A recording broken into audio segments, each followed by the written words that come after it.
On this week's episode of The Sauce, I show you how I paint polished steel using only one color, and then I show you how to clean up a colossal mess.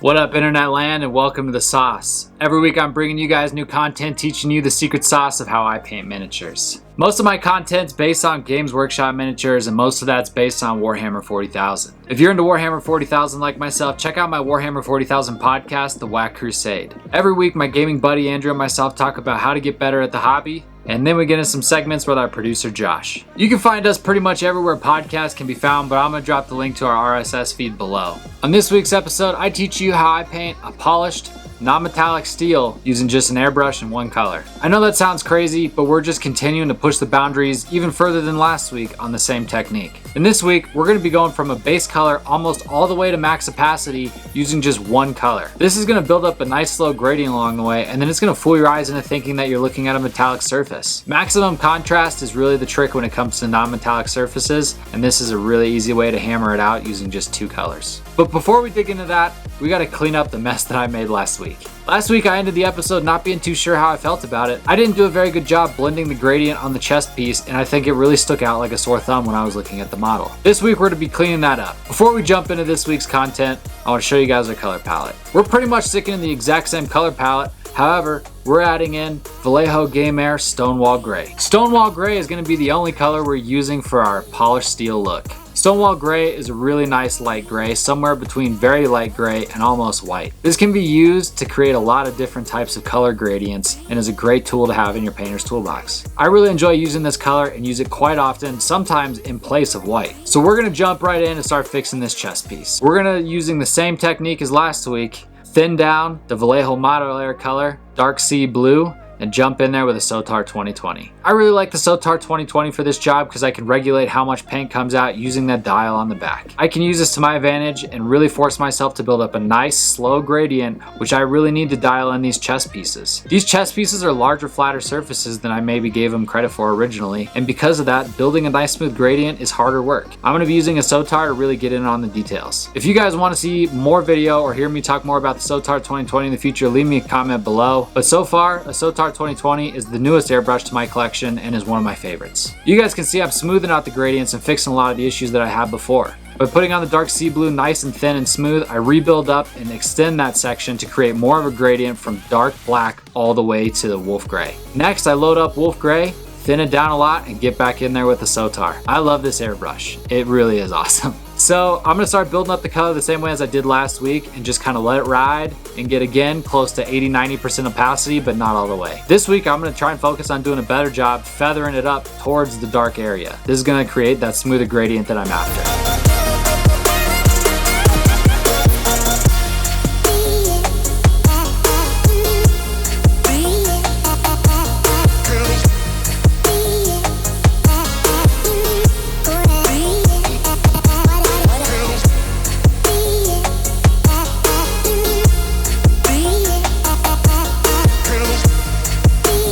Boom.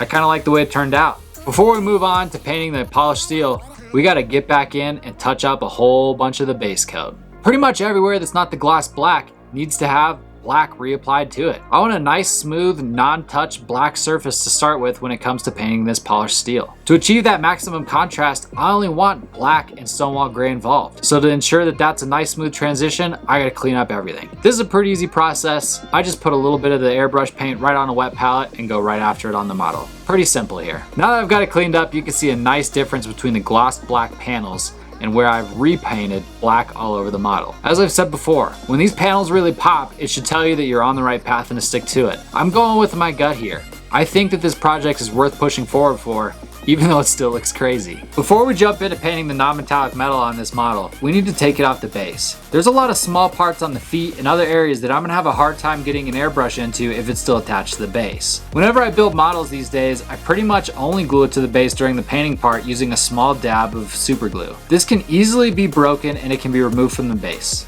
Next, we get into building up non-metallic polished steel using Stonewall Gray. Load up your airbrush nice and thin and let's dig in. Wow, that sounded pretty good. That rhymed, I don't know, maybe. I'm gonna be building up this polished steel by sticking to 3 non-metallic reflection shapes. These 3 shapes are kind of the foundation of my non-metallic style, and I use them when using an airbrush to paint non-metallics pretty much exclusively. So for example, if I'm painting something like a sphere or a half circle, I'm gonna paint the reflection at the top or an edge of it in a circle shape. If I'm painting something that's cylinder shaped, I'm gonna paint a reflection that's a line along the length of the cylinder. And if I'm painting something that's cube shaped, I'm gonna put the sharpest part of the reflection on one edge and slowly back my airbrush up to force a gradient. By building up a nice, slow, intentional gradient to almost 80-90% opacity, we can create a nice non-metallic effect. By really forcing these gradients, it's gonna trick your eye into seeing a lot of contrast. Once you've edge highlighted, as we've discussed in previous videos, everything starts to come together. These edges and these colors combined tell your brain that this might be a metal object. And that is the magic of non-metallic metals. Ah!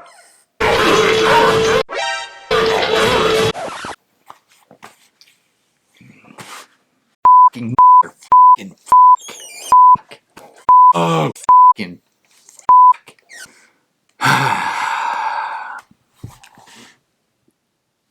You are a noob, and you have just spilled airbrush paint all over your model. If you've spilled paint all over your model, you know it's the worst. And if you haven't, you will. It'll happen. It'll happen when you least expect it, dog. You're gonna be sitting there painting away and all of a sudden, BAM! It's horrible. So if you've spilled paint on your model or you haven't, it happens all the time. It might come out of your airbrush, you could have a splatter shoot out of your airbrush, you could drop your paintbrush, you could spill washes. There's a ton of different ways to do it, and the reality is, it happens. So before you totally have a freak out and throw your model against the wall and cry yourself to sleep, here's 3 things you could do that might help out. Step 1, take a deep f***ing breath, dude. This happens to everybody. It's happened to the greatest, it's happened to the worst, and it's gonna happen to you again.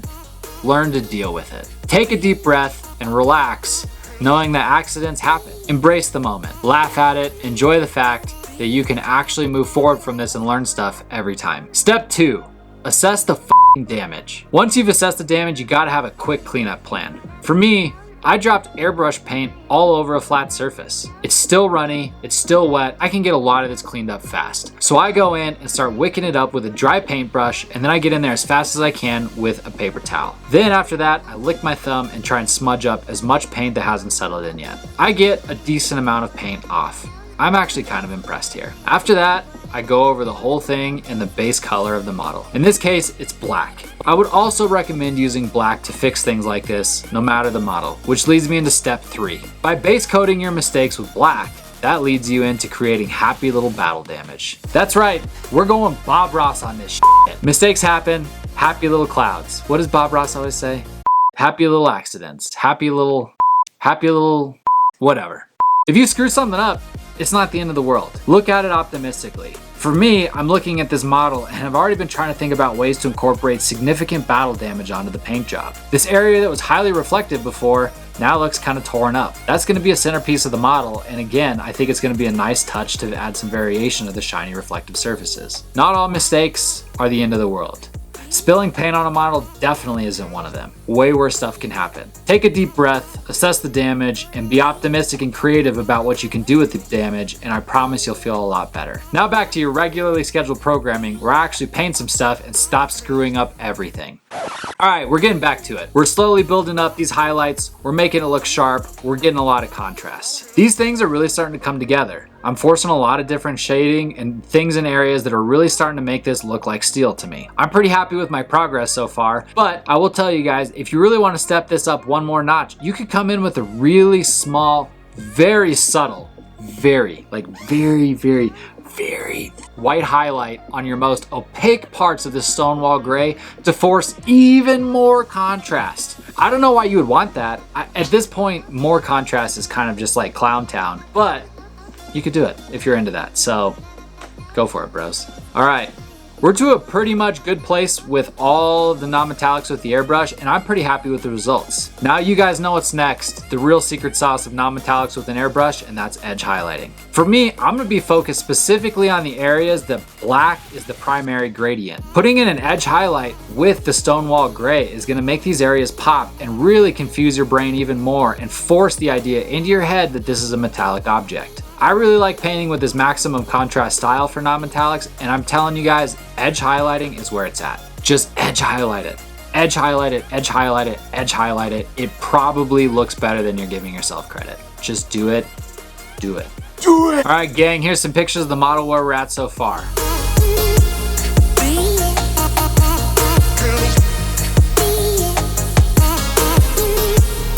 We've made some big mistakes this week, but we've cleaned up some mistakes from last week. And if this series continues the way that I think it will, we're gonna be cleaning up some more mistakes in the future. We're trying new stuff. We're pushing our own personal boundaries and we're getting out of the comfort zone. And that's what this episode is all about. I hope you guys get out there and are inspired by this video and that you try something new this week. Make a mistake. Push yourself until you make a mistake. I promise you, you will learn something. You will grow as a painter. If this video helped you, inspired you, or taught you anything, or if it made you laugh because I suck at painting, like, comment, subscribe, tell all your friends, and we'll be back next week with more on Road to Redemptor.